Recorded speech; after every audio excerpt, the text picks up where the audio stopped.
یہ عید الاضحیٰ جو ہے یہ ہمارے اندر اس روح قربانی کو باقی رکھنے کے لیے ہوا کیا ہے اس 1400 سال میں بدقسمتی سے ایک طرف تو شکر ادا کیجئے کہ کم سے کم دین کا ڈھانچہ برقرار ہے.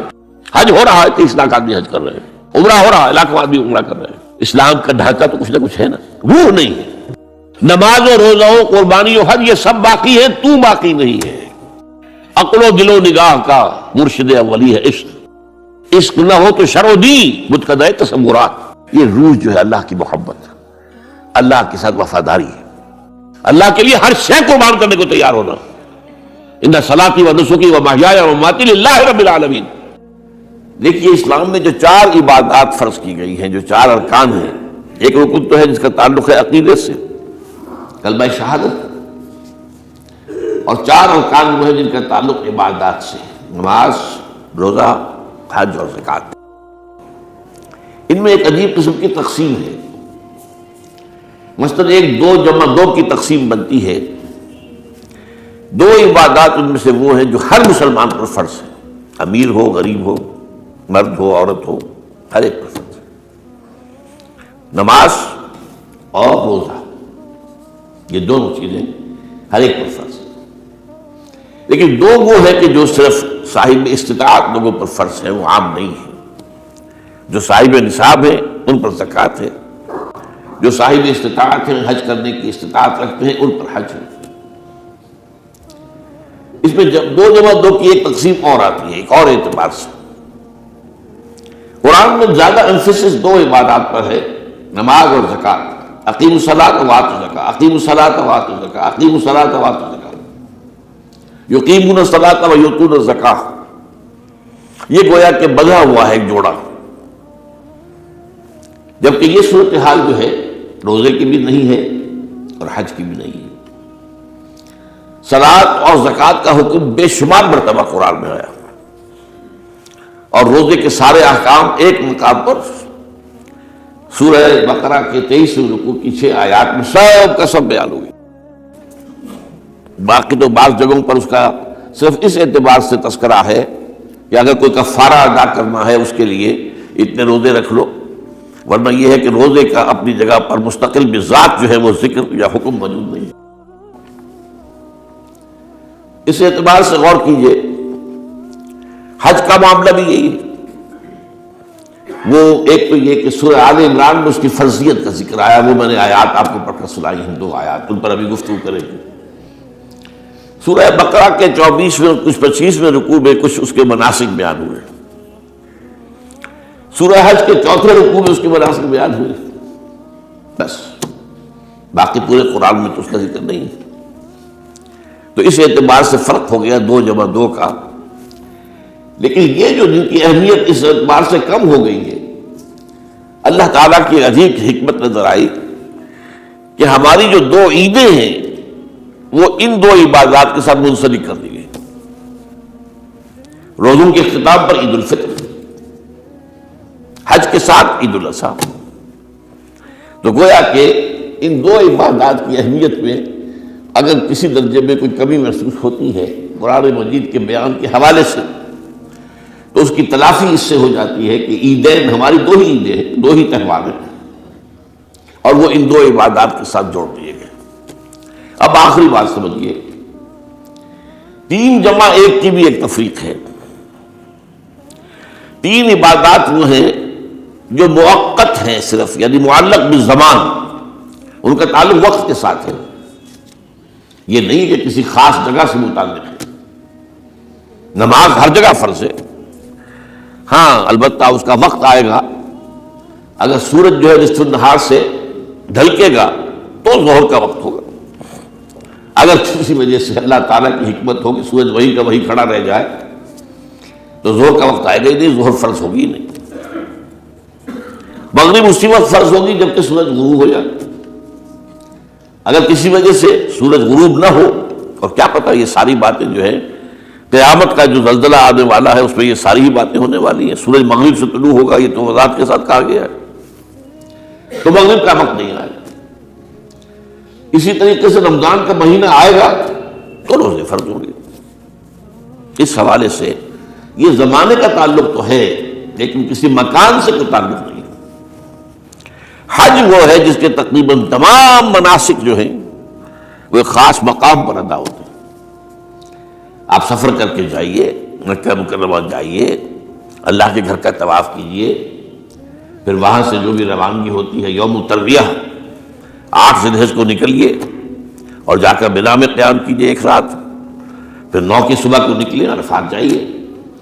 عرفات میں شام تک قیام رہے گا، لیکن مغرب کی نماز کے وقت کے بعد وہاں سے نکلیں گے، مغرب وہاں پڑھیں گے نہیں، وہ جا کر مزدلفہ میں پڑھی جائے گی عشاء کے ساتھ ملا کر، چاہے کتنی ہی دیر ہو جائے.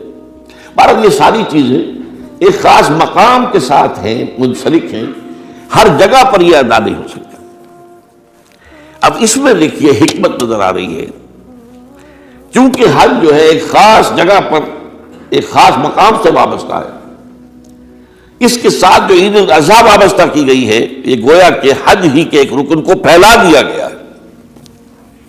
قربانی جو مناسک حج میں بڑی اہمیت کی حامل ہے، اسے عام کر دیا گیا. تم مدینہ مکے تو نہیں پہنچ سکے ہو، لیکن یہاں پر قربانی کے اندر تو شریک ہو جاؤ. اور بعض مشابہتیں اور بتائی گئی ہیں کہ ذی الحجہ کا چاند طلوع ہو جائے تو اس کے بعد حجامت نہ کراؤ، ناخن نہ کاٹو. وہ جو کچھ بھی آپ کو معلوم ہے احرام کی کچھ پابندیاں ہوتی ہیں، ایک مشابہت کسی درجے میں، ٹھیک ہے ہم وہاں نہیں ہیں لیکن ان کے ساتھ ایک مشابہت پیدا ہو رہی ہے. تو قربانی در حقیقت جو ہے عید الاضحیٰ وہ گویا کہ ایکسٹینشن ہے حج کی، کہ تمام عالم اسلام کے اندر جو ہے تمام مسلمان جہاں بھی کہیں ہیں وہ حج کے اس ایک منسک کے اندر شریک ہو جاتے ہیں. تو یہ میں نے چند باتیں تمہیداً عرض کی ہیں ان عبادات اربعہ کے بارے میں، ان کی جو ریلیٹیو حیثیت ہے ہمارے دین میں. اب آئیے حج کا معاملہ کیا ہے، وہ پورا ایک خاص علاقے سے متعلق ہے اور ایک خاص شخصیت سے متعلق ہے، یہ بھی نوٹ کر لیجیے. چنانچہ جو آیات میں نے آپ کو سنائی حج کے بارے میں، ان اول بیت وضع للناس للذی بمکہ مبارکا وہدی للعالمین، یقیناً پہلا گھر جو بنایا گیا لوگوں کے لیے، یعنی اللہ کی عبادت کے لیے، کہ لوگ وہاں جمع ہوں اللہ کی عبادت کے لیے، وہ ہے جو مکہ میں ہے. مکہ اور مکہ یہ ایک ہی لفظ ہے. تورات میں مکہ کا لفظ آیا ہے، قرآن مجید میں مکہ. یہ تھوڑا فرق جو ہے یہ تلفظ کا ہو جایا کرتا ہے مختلف زبانوں کے اندر. جیسا کہ آپ کو معلوم ہوگا کہ آج کل جو عرب کے لوگ ہیں وہ قاف کو گاف پڑھتے ہیں، گل گم، قم کی بجائے گم، قل کی بجائے گل، اقول لک اقول لک، وہ گاف. تو یہ جو ہے فرق ہو جاتا ہے. تو مکہ وادی مکہ یہ ہے در حقیقت مکہ مکرمہ. تو پہلا گھر جو بنایا گیا ہے، اور اس کے بارے میں جو یہ عام طور پر مشہور ہے کہ اس کے معمار حضرت ابراہیم ہیں، یہ بات صحیح نہیں. اس کے معمار اول حضرت آدم علیہ السلام خود ہے. اول بیت ہے نا، پہلا گھر. تو کیا یہ ممکن ہے کہ آدم سے لے کر ابراہیم تک کوئی گھر اللہ کی عبادت کے لیے بنا ہی نہ ہو؟ تو ناممکنات میں سے. اولا بیت میں خود دلیل موجود ہے. حضرت آدم علیہ السلام نے اس کی تعمیر کی.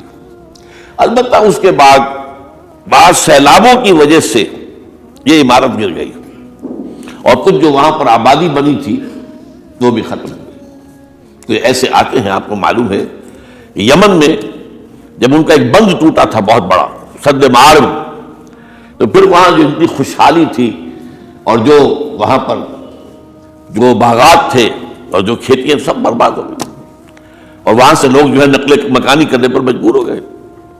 یہی یمن کے قبائل تھے جو جا کر شام اور عراق میں آباد ہوئے. یہی یمن کے 2 قبیلے تھے جو مدینے میں آ کر آباد ہوئے، اوس اور خزرج، یہ یمن کے قبیلے تھے. تو اس بند کے ٹوٹنے کے بعد اگر خدا نہ خواستہ اگر ہمارا تربیلا ڈیم ٹوٹ جائے کیا ہوگا؟ پچھلے دنوں خبریں آئی ہیں اخبارات میں کہ ہندوستان میں غور ہو رہا ہے اس پر کہ تربیلا ڈیم کو اڑا دو. وہ سوچتے ہیں پاکستان کو ختم کرنے کی سبیل کیا ہو سکتی ہے؟ تو بڑی سمپل ہے اور بڑا آسان کام ہے. بمبارڈمنٹ کر دینا جو ہے ٹھیک ہے، ان کا جہاز آئیں کچھ کو ہم گرا بھی لیں گے، کچھ تو آ کر جو ہے وہاں پر وہ اپنے بم جو ہے وہ ہدف کے اوپر گرا جائیں گے، کیا ہوگا؟ یوں سمجھیے کہ جو سونامی کا آیا تھا سیلاب، وہ سونامی کا سیلاب آئے گا بھارت پاکستان کے اوپر، اور ہر چیز تباہ و برباد ہو جائے گی۔ کم سے کم یوں سمجھیے کہ تقریباً 100 میل کی چوڑائی میں، اور یہ سب جو ہے ریگستان بن جائے گا، ہر چیز ختم ہو جائے گا، خدا نہ خواستہ، خدا نہ خواستہ۔ دوبارہ سد معارف کے بعد یہ صورتحال واقع ہوئی تھی، تو اس کے بعد سے یہ جو ہے یہ اللہ کا گھر یہ جو ہے گرا ہوا تھا، اس کی کوئی اب صرف یہ کہ قواعد رہ گئے تھے۔ قواعد کہتے ہیں جو بنیادیں ہوتی ہیں، وہ پھر اللہ تعالیٰ نے حضرت ابراہیم کو بتائی کہ یہ ہیں وہ بنیادیں جن پر کہ وہ گھر ہوتا تھا۔ وَإِذْ يَرْفَعُ إِبْرَاهِيمُ الْقَوَاعِدَ مِنَ الْبَيْتِ وَإِسْمَاعِيلُ، ان بنیادوں پر حضرت ابراہیم اور اسماعیل نے مل کر دو معماران حرم نے یہ عمارت جو ہے دوبارہ تعمیر کی ہے۔ تو گویا کہ حضرت ابراہیم علیہ السلام معمار دوم ہے، معمار اول اس کا جو ہے وہ خود حضرت آدم علیہ السلام۔ فی آیات بینات مقام ابراہیم، مقام ابراہیم ہے، جو بھی وہاں گئے ہیں انہوں نے دیکھا ہے کہ ایک پتھر تھا جس پر کھڑے ہو کر حضرت ابراہیم علیہ السلام تعمیر کر رہے تھے۔ اب آج تو آپ کو معلوم اسکیفولڈنگ لگ جاتی ہے، بانس لگ گئے، یا آج کل تو جو ہے پائپ جو ہے لوہے کے اس سے لگا کر، تو جیسے جیسے عمارت اٹھتی جا رہی ہے اسی طریقے سے اس کے ساتھ جو ہے وہ چل رہے ہیں اور ان کے اوپر کھڑے ہو کر تعمیر ہو رہی ہے۔ تو اس وقت کچھ نہیں تھا، تو ایک پتھر ایسا تھا کہ جو خود بخود اٹھتا تھا پھر اللہ تعالیٰ کے اٹھانے سے، یا یوں کہیے کہ ملائکہ کے اٹھانے سے، اور اسی پر حضرت ابراہیم کھڑے ہو کر وہ پتھروں کے اوپر پتھر رکھتے جا رہے تھے، اور اس کی وجہ سے اس پتھر کے اوپر کتنی دیر کھڑے رہنا ہوا ہوگا حضرت ابراہیم علیہ السلام کا کہ اس پر ان کے پاؤں کے نشان بن گئے۔ وہ ہے مقام ابراہیم، جو آپ نے دیکھا ہوگا کہ وہاں ایک بہت خوبصورت قسم کا ایک پنجرا سا بنا ہوا ہے، اور اس کے اندر وہ مقام ابراہیم ہے۔ اور جب بھی طواف کرتے ہیں تو طواف کے بعد 2 رکعتیں جو ہے وہ پڑھی جاتی ہیں ابراہیم، مقام ابراہیم کے پیچھے، جتنا بھی قریب تر ہو کر پڑھا جا سکے، لیکن بہرحال رخ ادھر ہے۔ تو فی آیات بینات مقام ابراہیم ومن دخلہ کان آمنا، تو ایک تو یہ کہ وہ نشانیاں ہیں، وہ اللہ تعالیٰ جن لوگوں کی کہ دل کی آنکھ کھلی ہو، روحانی آنکھیں کھلی ہو، ان کو دکھاتا ہے، اور ایک وہ ہے کہ جو ہماری ان سامنے کی ظاہری آنکھوں کو بھی نظر آتی ہے۔ یہ نوٹ کر لیجئے کہ یہ مقام امن کا گہوارہ رہا ہے۔ عرب میں لوٹ مار، قتل، غارت، قتل کے بدلے میں قتل، پھر قتل کے جواب میں قتل چلتا تھا، لیکن اس وقت بدترین دور میں بھی عربوں کا معاملہ یہ تھا کہ کوئی شخص فرض کیجئے کہ وہ کئی مہینے سے اپنے باپ کے قاتل کو ڈھونڈ رہا ہے تاکہ قصاص لے سکے، بدلہ لے سکے، اسے قتل کر سکے، اسے کہیں نظر نہیں آ رہا، اچانک حرم میں نظر آ جاتا ہے، وہاں وہ نقصان نہیں پہنچائے گا اسے۔ یہ امن کا گھر ہے، اللہ تعالیٰ نے اسے امن کی جگہ بنایا ہے، بلد الامین کہا گیا ہے اس کو، امن والا شہر۔ تو یہ جو ہے یہ تو آج تک بھی اس کی جو برکت ہے وہ نظر آتی ہے۔ وَمَن دَخَلَهُ كَانَ آمِنًا وَلِلَّهِ عَلَى النَّاسِ حِجُّ الْبَيْتِ مَنِ اسْتَطَاعَ إِلَيْهِ سَبِيلًا، اور اللہ کا حق ہے اپنے بندوں پر کہ وہ حج کریں اس کے اس گھر کا، جو کوئی بھی استطاعت رکھتا ہو سفر کی۔ اگر زیادہ راہ ہے، خرچہ ہے، جانے آنے کے اخراجات مہیا ہیں، اور یہ کہ آپ پیچھے جن کو چھوڑ کر جا رہے ہیں ان کے لیے بھی اتنے وقت کا جو ہے وہ انتظام ہے کھانے پینے کا، گزارے کا، نان نفقے کا، تو آپ پر حج فرض ہو گئے۔ اب اگر اس فرضیت کے بعد کوئی شخص تاخیر کرتا ہے تو وہ بڑے گناہ کے اندر مبتلا ہے۔ جیسے ہی فرضیت ہو جائے، پہلا کام جو ہے، پہلا قرض جو ہے یوں سمجھیے یہ اللہ کا قرض ہے بندوں پر۔ یہ لام جو آتا ہے، لام اور اعلیٰ، لام کسی کے حق کے لیے، اعلیٰ کسی کے اوپر حق ہونا۔ وَلِلَّهِ عَلَى النَّاسِ حِجُّ الْبَيْتِ مَنِ اسْتَطَاعَ إِلَيْهِ سَبِيلًا، یہ تو اللہ کا حق ہے لوگوں پر، لوگوں کے ذمے، یہ قرض ہے اللہ کا کہ اس کے گھر کا حج کریں، جائیں، طواف کریں، اور جو بھی اس کے مناسک ہیں ادا کریں، اور وہیں پر قربانی کا بھی ہے۔ لِيَشْهَدُوا مَنَافِعَ لَهُمْ، وَيَذْكُرُ اسْمَ اللَّهِ فِي أَيَّامٍ مَّعْلُومَاتٍ عَلَىٰ مَا رَزَقَهُم مِّن بَهِيمَةِ الْأَنْعَامِ فَكُلُوا مِنْهَا وَأَطْعِمُوا الْبَائِسَ الْفَقِيرَ۔ اسی کے اندر جو ہے مناسک کے اندر قربانی بھی ہے۔ افریقہ میں آپ کو معلوم ہے، شمالی افریقہ میں زیادہ تر لوگ جو ہیں جیسے کہ ہندوستان پاکستان میں ویسے ہیں، لیکن آپ جنوب میں چلتے جائیے تو رنگ گہرا ہوتا چلا جائے گا، انتہائی سیاہ رنگ وہ بھی ہے، سب آ رہے ہیں، شکلیں جدا ہیں، زبانیں جدا ہیں، لیکن سب کے سب جو ہے ایک ہی نغمہ ان کی زبان پر ہے ایک ہی نغمہ، کہیں واضح کہیں مبہم، وہ ایک ہی مذہب، لبیک اللہم لبیک لبیک لا شریک لک لبیک ان الحمد والنعمت لک والملک لا شریک لک۔ اب یہ ترانہ ہے، توحید کا ترانہ ہے، اور گونج رہی ہے اس وقت، آپ اندازہ نہیں کر سکتے کہ وہ پوری سرزمین گونج رہی ہوگی اس ترانے کے ساتھ، کیونکہ تھوڑی دیر کے بعد نئے قافلے داخل ہو رہے ہیں۔ ابھی ایک قافلہ جو ہے اس نے صحیح مکمل کی ہے، شامل ہو گیا، بلکہ اس کے دوران ہی ابھی اس کا ختم نہیں ہوا، یہ تیسرا قافلہ چلا رہا ہے۔ وہ تو یہاں تو ظاہر بات ہے کہ میں نے چونکہ ایک نقشہ اپنی نگاہوں سے دیکھا ہے، مدینہ منورہ سے اور مکہ مکرمہ جاتے ہوئے رات کے وقت، کہ کہیں جو ہے وہ روشنیوں کی وہ قطار ٹوٹتی ہی نہیں تھی، مسلسل معلوم ہوتا ہے کہ سڑک کے اوپر گاڑی ہے، مسلسل، کہیں اس کے اندر وقفہ ہی نہیں۔ اتنے بڑے پیمانے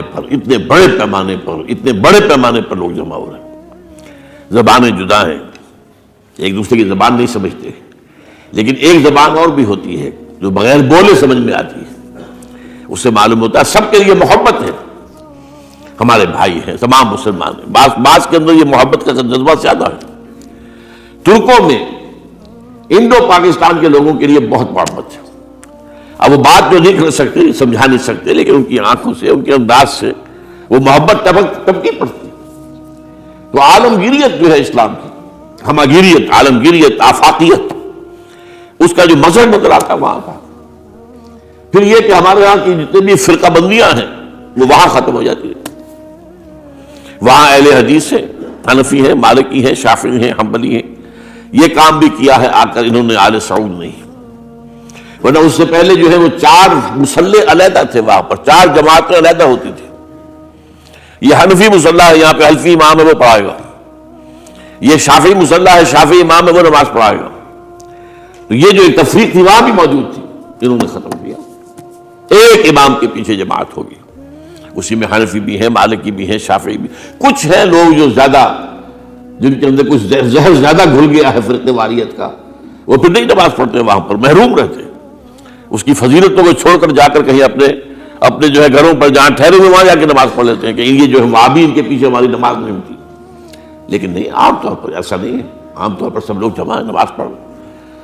اور ایک سب سے بڑا مشاہدہ جو ہوتا ہے، جو مجھے سب سے پہلے ہوا تھا پہلے حج میں، یہ 1962 کی بات ہے، تو میں نے محسوس کیا کہ یہ نماز کے اندر اختلافات جو ہے اسلام مسلمانوں میں صرف اتنے ہیں کہ جس سے جماعت نہیں ٹوٹتی۔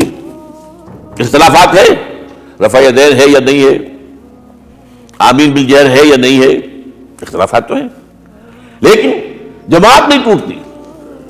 وہ جو ڈرل ہے، ڈرل جیسے کہ ڈرل ہوتی ہے، آرمی پریڈ ہو رہی ہے، وہ ڈرل ختم نہیں ہوتی، ایسا نہیں ہے۔ میں نے جب سوچا اگر کسی مسلک کے نزدیک رکوع بھی 2 ہوتے، جیسے سجدے 2 ہیں، تو وہ لوگ تو ایک رکوع کے بعد دوسرا رکوع کرتے اور باقی لوگ سجدے میں چلے گئے ہوتے، جماعت ٹوٹ جاتی۔ یا اگر کسی کے نزدیک ہر رکعت کے اندر جیسے رکوع ایک ہے، سجدہ بھی ایک ہی ہوتا، تو کچھ لوگ تو ایک سجدہ کر کے کھڑے ہو جاتے اور دوسرے لوگ جو ہے دوسرا سجدہ کر رہے ہوتے، جماعت ٹوٹ جاتی۔ تو یہ میں سمجھتا ہوں کہ کس کی حکمت ہے، کس نے یہ طے کیا کہ ٹھیک ہے آپ میں رنگا رنگی بھی ہو، ذوق اس عمل کو ہے زیب اختلاف سے، اختلاف بھی ہے، رفع یدین بھی ہو رہا ہے، آمین بالجہر بھی ہو رہا ہے، نہیں بھی ہو رہا ہے، سب کچھ ہے، لیکن وہ اجتماعیت نہیں ٹوٹ رہی۔ یہ وہ یوں سمجھیے کہ یہ زندہ معجزہ ہے اسلام کا، یہ 1400 برس بیت گئے ہیں اور کتنے بڑے علاقے میں یہ اسلام پھیلا ہے، اور یہ کہ مختلف مسالک وجود میں آئے، اس میں کوئی شک نہیں ہے۔ حنفی ایک علاقے کے اندر آپ کو ملیں گے صرف شافعی، ہندوستان کا بھی مغربی ساحل کے صرف شافعی ملیں گے آپ کو، اس سے آگے آپ جائیے کیونکہ یہ عرب تاجروں کے ذریعے سے ایمان لائے ہیں، یہ لوگ سری لنکا کے لوگ ہیں، انڈونیشیا کے لوگ ہیں، ملیشیا کے لوگ سب شافعی ہیں. ہندوستان میں چونکہ اوپر سے شمال سے آیا ہے اسلام، یہ ترکوں کے ذریعے سے آیا ہے، اور وہ کٹر حنفی تھے، یہاں حنفیت آئی. ترک جو ہے کٹر حنفی، یہ ترکی تو تھے جو آئے تھے. یہ کون تھا؟ محمود غزنوی کون تھا؟ سبکتگین کون تھا؟ الپتگین کون تھا؟ بختیار کاکی کون تھا؟ قطب الدین بختیار، یہ کون تھے؟ سب ترک. اور ترک بھی کون؟ غلامان، خاندان غلامان یاد کیجئے. لیکن بہرحال ان کے سلسلے سے جو اسلام ان کے ساتھ آیا ہے وہ خالص حنفی اسلام، تو کوئی حرج نہیں. وہاں جا کر سب جمع ہو جاتے ہیں ایک وحدت کے اندر.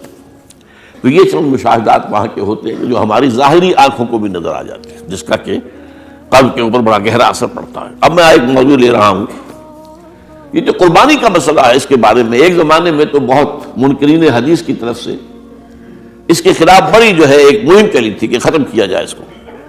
یہ خام خواہ جو ہے خرچ ہوتا ہے بہت بڑا، اور ضائع ہوتا ہے گوشت. اتنے بڑے پیمانے پر گوشت ہوتا ہے، کھایا نہیں جاتا. اچھا، ایک زمانے میں فریج بھی نہیں تھے، یہ بھی نہیں کہ آپ محفوظ کر دیں، گوشت ضائع بھی ہو سکتا تھا. اور بھی چیزیں جو ہے وہ گوشت کی وہ صحیح طور سے استعمال نہیں ہوتی تھی. تو اس کے اوپر بڑا پروپیگنڈا منکرین حدیث کا رہا کہ یہ جو ہے قربانی صرف حج کے موقع پر ہے. میں اس کی نفی کے لیے آج آپ کو بتا رہا ہوں کہ سورہ حج کے اندر جو 2 رکوع ہیں، ایک چوتھا ایک پانچواں، چوتھے رکوع میں بھی قربانی کا ذکر ہے، پانچویں میں بھی قربانی کا ذکر ہے. یہ ایک دم جو ہے ایک جگہ پر 2 طرح کی قربانیوں کا ذکر ہو رہا ہے. یہ کیوں ہو رہا ہے؟ چوتھے رکوع میں وہ مناسک حج کے ساتھ اس کا ذکر ہے. وہاں جو فرمایا گیا لِيَشْهَدُوا مَنَافِعَ لَهُمْ وَيَذْكُرُوا اسْمَ اللَّهِ عَلَىٰ مَا رَزَقَهُم مِّن بَهِيمَةِ الْأَنْعَامِ فِي أَيَّامٍ مَّعْلُومَاتٍ عَلَىٰ مَا رَزَقَهُم مِّن بَهِيمَةِ الْأَنْعَامِ فَكُلُوا مِنْهَا وَأَطْعِمُوا الْبَائِسَ الْفَقِيرَ. وہاں پہ قربانیاں دو، پھر اللہ کا نام لو ان جانوروں پر جو اللہ نے تمہیں عطا کیے ہیں، ان جو معین دنوں کے اندر دو، فی ایام معلومات، اور پھر اس میں سے خود بھی کھا. اور جو ہے جو جیسے صدقہ کا گوشت ہوتا ہے وہ نہیں ہے، وہ قربانی کا گوشت ہے، اس میں سے آپ خود بھی کھائیں اور غرباء کو کھلائیں، غریبوں کو دیں، مساکین کو دیں. تو یہ پورا حکم آ چکا چوتھے رکوع کے اندر. پانچواں رکوع پورا کا پورا جو ہے وہ عید الاضحیٰ پر ہے میرے نزدیک. یہی حکمت صوم کے بارے میں ہے کہ وہاں جب ایک حکم تکرار کر کے آیا کہ پہلے فرما دیا گیا فَمَنْ كَانَ مِنْكُمْ مَرِيضًا أَوْ عَلَىٰ سَفَرٍ فَعِدَّةٌ مِّنْ أَيَّامٍ أُخَرَ، اگر بیمار ہو کوئی اور یہ یا کہ سفر پر ہو تو وہ تعداد دوسرے دنوں میں پوری کرے. پھر کیا وجہ دوبارہ آ رہا ہے؟ شہر رمضان الذی انزل فیہ القرآن ھدی للناس وبینات من الھدی والفرقان ومن شہد منکم الشہر فلیصمہ ومن کان مریضا أو علی سفر فعدۃ من ایام اخر. کیوں؟ یہ تو ادبی اعتبار سے یہ کلام کا عیب شمار ہوتا ہے، تکرار بلا کسی سبب کے. نہیں، سبب کے بغیر نہیں ہے. وہاں کیا تھا؟ وہاں ان 2 رعایتوں کے ساتھ تیسری بھی شامل تھی کہ اگر صحیح ہو اور مقیم ہو پھر بھی روزہ نہ رکھو تو ایک مسکین کو کھانا کھلا دو. یہ رعایت ختم ہوئی ہے رمضان کے روزے کے ساتھ. اب رکھنا پڑے گا روزہ، اور اگر بیمار ہو یا سفر پر ہو تو ٹھیک ہے، دوسرے دنوں میں پورا کرو. پورا کرنا لازم ہے اس کو. تو یہ چیز جو ہے یہ در حقیقت کسی وجہ سے ہوتی ہے. بالکل یہی بات ہے سورہ حج کے چوتھے رکوع کے اندر وہ جو قربانی ہے حج کے ساتھ اس کا ذکر آ چکا. اب سنیے یہ جو آ رہا ہے، فرمایا وَلِكُلِّ أُمَّةٍ جَعَلْنَا مَنْسَكًا، ہر امت پر ہم نے ایک جو ہے قربانی کا معاملہ نازل وہ جو ہے فرض کیا ہے. میں نے چونکہ آج شروع میں کہا تھا کہ صوم اور حج میں کچھ مشابہتیں ہیں. دیکھیے صوم کا حکم بھی آیا تھا تو کس طور سے آیا تھا؟ یا ایھا الذین آمنوا کتب علیکم الصیام کما کتب علی الذین من قبلکم لعلکم تتقون. اہل ایمان تم پر روزہ رکھنا فرض کیا گیا جیسے کہ فرض کیا گیا تھا ان پر جو تم سے پہلے تھے. یہاں پر اسی حوالے سے بات ہو رہی ہے کہ اے مسلمانوں یہ قربانی صرف تم پر فرض نہیں کی جا رہی، یہ تو ہر امت پر، ہر نبی ہر رسول کی امت.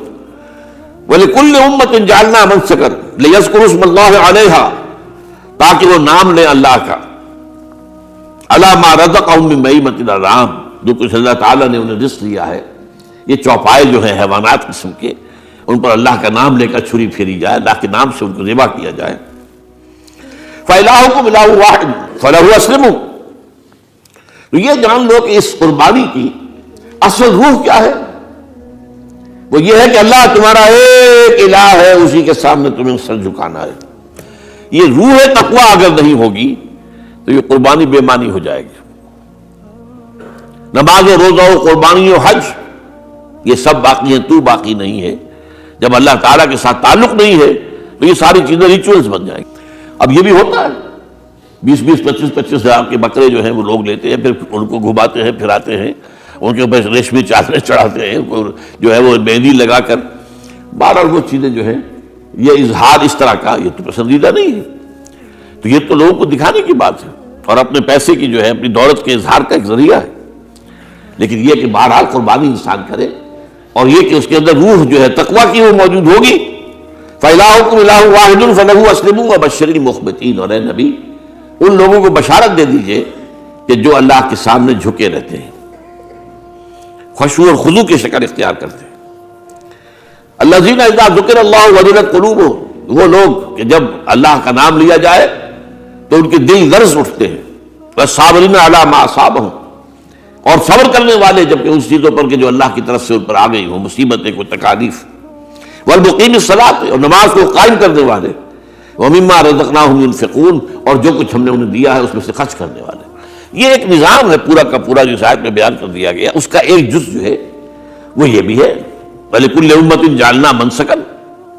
یہ قربانی کا معاملہ جو ہے یہ بھی ہم نے ہر امت کے اوپر فرض کیا، ہر امت جو ہے اس کے اوپر لازم کیا گیا، اور مسلمانوں آج تم پر بھی لازم کیا جا رہا ہے۔ وَالْبُدْنَ جَعَلْنَاهَا لَكُم مِّن شَعَائِرِ اللَّهِ، اور یہ جو قربانی کے اونٹ ہیں، یہ خاص طور پر چونکہ عرب میں تو اونٹ کی قربانی ہوتی تھی، دوسرے جانور تو وہاں کم ہوتے ہیں، اور بہرحال ان کی قیمتی متاع بھی اونٹ ہے۔ وَالْبُدْنَ جَعَلْنَاهَا لَكُم مِّن شَعَائِرِ اللَّهِ، یہ اللہ تعالیٰ کے شاعر میں سے یہ اونٹ جو ہے یہ قربانی کا اونٹ ہے، یہ مکے لے جایا جا رہا ہے، یا یہ بکرے اور یہ مینڈے جو ہیں یہ قربانی کے ہیں، یہ وہاں جا رہے ہیں، تو یہ بھی گویا کہ ایک طرح سے اللہ کی نشانیاں بن جاتی ہیں۔ ان کے حوالے سے اللہ تعالیٰ کا ایک تصور اور اللہ تعالیٰ کے ساتھ ایک ذہنی رشتہ قائم ہوتا ہے۔ لیکن فیہا خیر، تمہارے لیے اس میں خیر ہے، بھلائی ہے۔ چنانچہ جب وہ جاتے تھے حج کے لیے تو جو بھی ان کے ساتھ دودھ دینے والا جانور ہے، قربانی کی نیت ہے لیکن دودھ جو ہے اس کا استعمال کر سکتے ہیں درمیان میں، اور بھی کوئی اگر ان کی کوئی چیزوں سے فائدہ اٹھانا ہو، لیکن فیہا خیر۔ فاذکروا اسم اللہ علیہا، تو اب ان کا اللہ کا نام لو اس کے اوپر، صاف صفے باندھ کر وہ اونٹ کھڑے ہوتے ہیں اور ان کو نہر کیا جاتا ہے۔ آپ کو معلوم ہے ذبح نہیں ہوتا اونٹ، اتنا بڑا جانور ہے، گردن کتنی موٹی ہے، اس کا ذبح کرنا بڑا مشکل ہے۔ نہر کہتے ہیں اس کو۔ کھڑا ہے اونٹ اور ایک برچھا، چھوٹا سا برچھا ہے جو اس کے یہاں گردن کے یہ جہاں آ کر دونوں ہنسلیاں ملتی ہیں وہاں پر مارا جاتا ہے، اور یہاں سے جو بہت بڑی وین ہے وہ در حقیقت ایورٹا